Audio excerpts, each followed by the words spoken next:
ब्याकै दिन्छ भरे मुलालाई। अभी मजा आएगा ना भिडो। कति गर्नुभयो खोइ आज?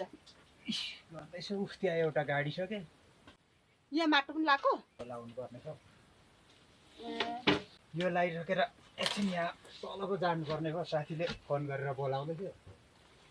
के को साथीले फोन गरेर बोलाउँछ तैँले तपाईँलाई? अब बोलाएको छ त अब जाने नि हो भने एकछिन आउनु अरे खोइ के काम छ भन्दै थियो। पर्दैन भनेपछि सक्यो त। यहाँ म सघाउन आएको।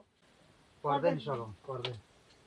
एउटा एउटा गरेर चाहिँ कति दिन गर्नु एउटा काम? जानु पर्दैन भन्दैछु मैले। तिमी न्यु खोज्न आएको यहाँ? के गर्ने जान्छु भनेको जहिले पनि अनि बोलाउनु बित्तिकै मान्छेले बोलाउनु बित्तिकै कुद्नुपर्छ? अनि एकछिन बोलायो नि त हो। एकछिन काम छ। किन बोलाएको रे? के भनेर बोलाएको रे? पर्दैन। एकछिन पुगेर आउँछु म। तिमी बस्दै गर्नु। अहिले रिस नउठोस् है मलाई फेरि। आजलाई यति नै काम। यति नै न उति नै पर्दैन। एकछिन म तलतिर पुगेर आउँछु।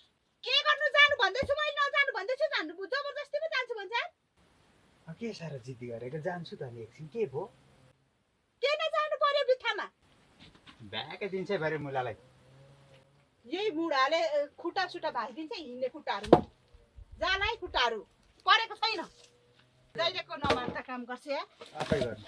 हिँड्नु पाउँदिन भनेर फेरि आफै भन्ने होइन नि। कति पेचिक बोली बसेको? बोल्छु त नि म पनि हिँड्नु त लु। मुखसुख च्यादिदिन्छ म्याकुरीलाई। मुलालाई खुरु यहाँ बोली गर्ने हो यो। पर्दैन परोस् कि नपरोस् चाहिँ म हिँड्ने हो। हैन अगाडि भन्दा चाहिँ के आउँछु भने जुरुकै हिँड्ने हाल्नुपर्छ। जानुपर्छ नि हो जानुपर्छ। बस म गएँ।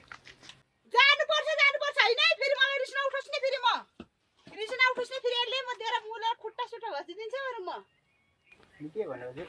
बाँच्नु सकिन्छ हेर्नु नि फेरि म रिस उठ्ला नि फेरि मलाई। मैले जक्टा सक्टा अरे लु त जक्टा अरे छोरा मान्छे भएर जक्टा सक्टा अरे छोरी मान्छेलाई भेट्ला होइन। अलिअलि काम छ। म भोलि गर्छु। गर्छस् भने आफै गर। म हिँडेको पनि। अरे कोला गर्छस् अरे भनेको? कोला गर्छस् भनेको? म हिँडेको। कोला गर्छस् भनेको? फेरि भरे त म चाहिँ लागेको होइन भरे फेरि फर्केर आउँदा राम्रो नहोला त्यति हो। आइँदैन बरु उधै बस्नु।